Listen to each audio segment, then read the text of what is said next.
Hello, hello, everyone. This is Dr. B from Steps to the Future. Few minutes later than usual. So this evening, I really want to talk to you about summertime reading. Like it's such an important thing for folks to be doing, students to be doing, families to be doing, students to be doing with their friends, shared reading, and anything that has to do with picking up printed material and actually reading it. So, those of you who know me, you know I love books. I love the whole idea of reading, and I think literacy is such an important piece of our world. I also am a member of the Friends of the Library for Cumberland County and a former Board of Trustees member for the Cumberland County Public Libraries. So I am a big fan of libraries in any shape or form. So this evening, as part of my Small Steps playlist, which means that I'm just going to talk to you a little shorter than I usually do, um, I just want to talk about one way to help students learn about problems they might want to solve or issues that are interest to them. And how do you use reading to do this? One of my favorite types of books to read are memoirs, reading about real life people and how they solved their problems or what their journeys were like or what challenges they faced or how they made a difference in the world or how they're showing up in the world have all been um, wonderful opportunities for me to learn about people. So this evening, I'm just going to share with you a handful of books that I've read in the last 6 months that may be of interest to you. Now, many of the books are geared toward high school students. Definitely some middle school students will be okay with some of these books. So those of you who have younger children, that doesn't mean you don't find memoirs for them to read or biographies for them to read, because somebody really young wouldn't might not have a memoir yet.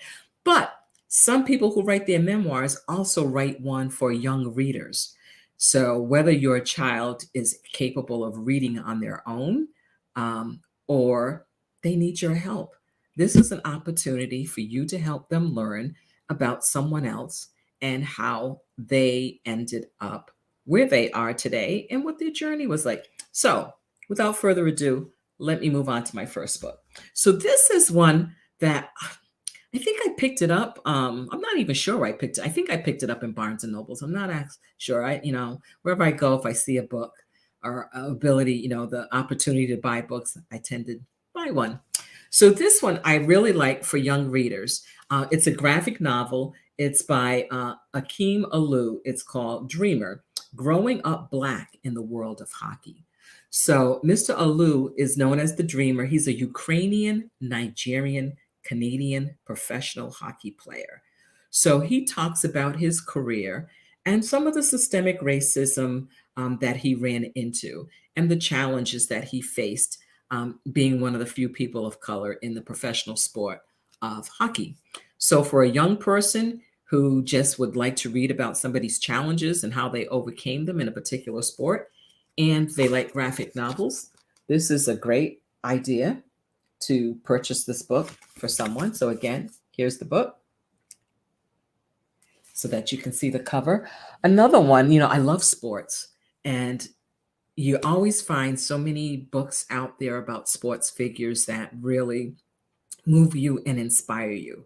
And this is one about a young man who, when I read the book, I said, "Wow, this man has overcome a lot. He's inspiring. His resilience, his persistence in making a difference in his own life.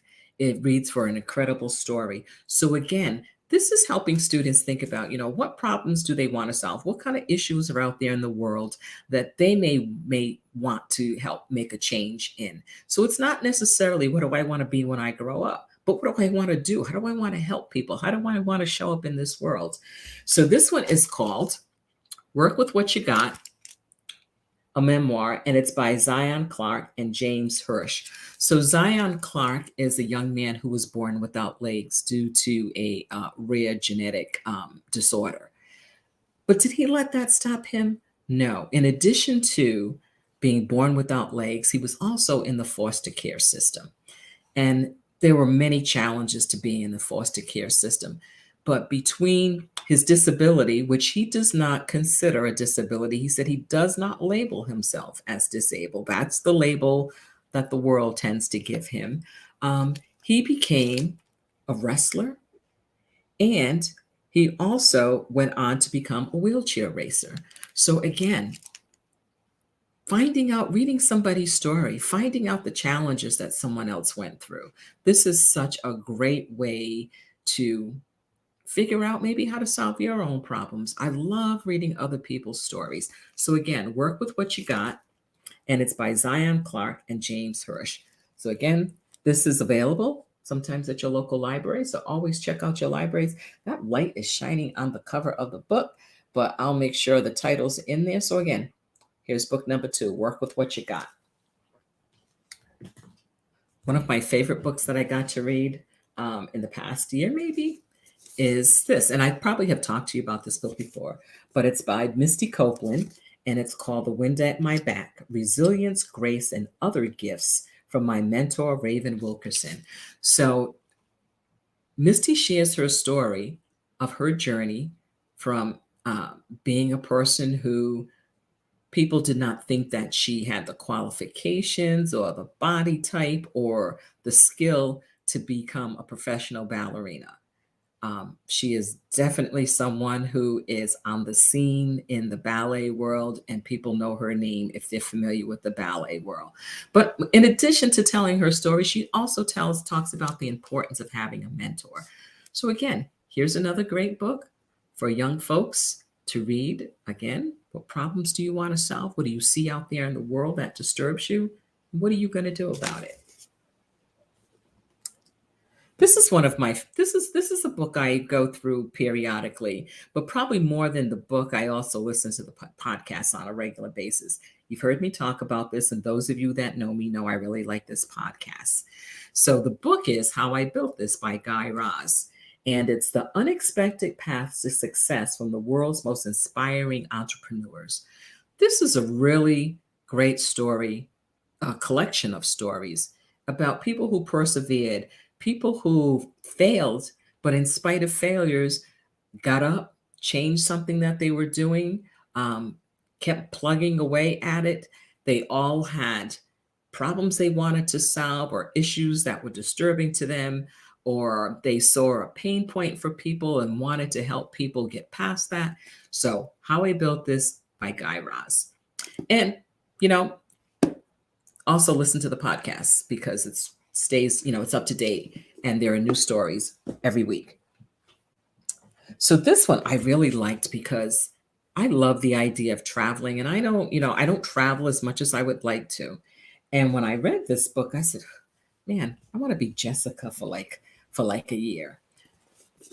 So this one is called The Catch Me If You Can, One Woman's Journey to Every Country in the World. So this is by Jessica Nabongo, and she, over a period of time, visited 195 countries. So you might say, what made her do that? Well, got to read the book to find out. But again, I love it because, she's just visited so many different countries around the world, but also talked about her experiences as a single Black woman traveling to all of these countries, different things that she experiences, the good, the bad, the ugly. So again, for those of you that are interested in travel, interested in geography, this is a fantastic book to read. And one book that I've been reading lately, because I admire this man, I admire what I've learned about him in history, is the illustrated edition, The Life and Times of Frederick Douglass. So Frederick Douglass had been enslaved, and he escaped slavery and went on to become one of the most distinguished folks in Black history. So reading his story, finding out from, in his own words, what his life was like during slavery and after slavery, and what he did to try to abolish the practice of slavery, the inhumane practice of slavery. So again, this is by Frederick Douglass. There's an introduction by Henry Louis Gates Jr. Some of you may know him by the show he does on PBS called Finding Your Roots, where he helps people search for their ancestors. So, again, here's another book for you. And one more, which has probably been my favorite memoir that I have read in the past year or two,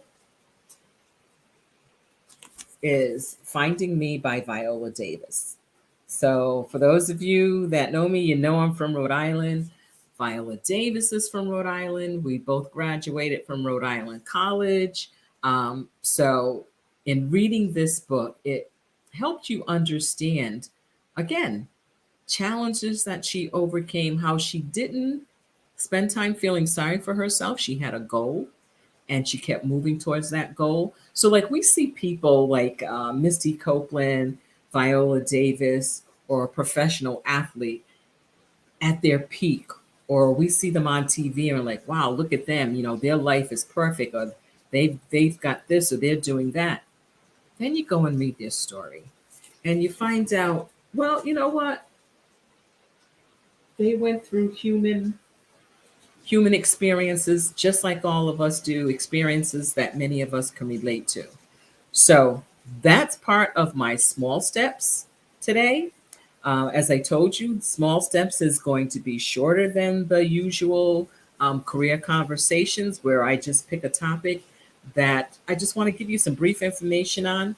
But in addition to these memoirs, those of you that are heading off to college, does your college have a common reading book? Some colleges have programs where all first year students and transfer students will read a common book, and then it's part of their English class or one of their first year seminar classes that they have. So one that I want to share with you, so that you know that this really does exist. So this is Davidson College, and their common reading book for incoming students for 2023 is The Movement Made Us by David Dennis Jr., who is actually, looks like he's a graduate, a '08 graduate of Davidson. And it says incoming first year and transfer students will have copies mailed to them in June. So again, here's an opportunity. Find out if your college has a common reading book. Sometimes it's called a first year experience book. So they have many names. But if you've already sent in your enrollment to a college, they have sent you information if they do have a common reading book. With that being said, I would just like to ask people that if you are interested in staying on top of these videos and sharing them with other people, one of the easiest ways is to subscribe to my YouTube channel. So, in subscribing to my YouTube channel, you'll help me pull my numbers up because I would love for you to do that. So, let me just share with you my YouTube channel so you can make sure you're on the right page. So, this is my YouTube channel. So, if you see this, Dr. B, Steps to the Future LLC, you will see all of the videos that I have done, I think, for like the last 5 years. Some of them I'm uploaded here. So you'll see how I started out doing videos very differently than I'm doing them now. It has been a labor of love doing this. It's something where I really enjoy sharing information with people in a format that can reach as many people as possible. So take some time, share this out with people, like and subscribe to it because I really would love to pull my numbers up here. So that is my YouTube channel. And then also for people that are looking for college and career counseling, I do have openings for junior and senior students, for rising seniors and for rising juniors. If you are interested in an initial consultation, just go to this website, stepstothefuture.com/appointment, and click on the link that says initial. That will set us up for initial consultation so I can see what it is that your family needs and you can see how I may be able to help you. So again, rising juniors, rising seniors, would love to hear from you if you are interested in some college and career counseling. And one last thing, I have a monthly newsletter. So if you are interested in getting monthly news, and I don't spam you, I send one email typically a month, maybe two at the most. I do not sell your names to anybody, your information, but I'd love to share this newsletter with you. If you are interested in subscribing to the newsletter, here you go. It's at bit.ly/steps 140. Again, would love to hear from you. Would love to see you go ahead and subscribe to the newsletter. And I think that's the end of it. So actually, let me just show you one thing. So if you are interested in the appointment, let me just show you that screen so you know exactly where to go. Okay, so you go here to appointment, you're on Steps to the Future. You go to this column for initial consultation and click on that link, and that will take you to my calendar, and you can choose a time. And in there, I do ask you questions about, about your student and about the expectations, so that when we have our initial conversation, I know a little bit about you before we begin. So thank you so much, folks, for tuning in to Small Steps. This will be under the playlist Small Steps because these are sessions that I'm hoping to keep to under 20 minutes. That's my goal. So again, thank you so much, Dr. B from Steps to the Future. I hope you guys have a fabulous week, and I hope you're enjoying your summer. And please start reading if you haven't read already. Get your library card. Reading matters. Reading is fundamental. See you next week. Oh, next week's guest. Let me talk about next week's guest. Next week's guest is Karen Ingram. Karen works in the K through 12 sector as a career and technical education coordinator. So join me next Monday and listen to Karen talk about her work and the importance of career and technical education, because it is important for career development, career awareness, and career exploration. Thank you so much, everyone. See you next Monday. Have a fabulous evening. Take care.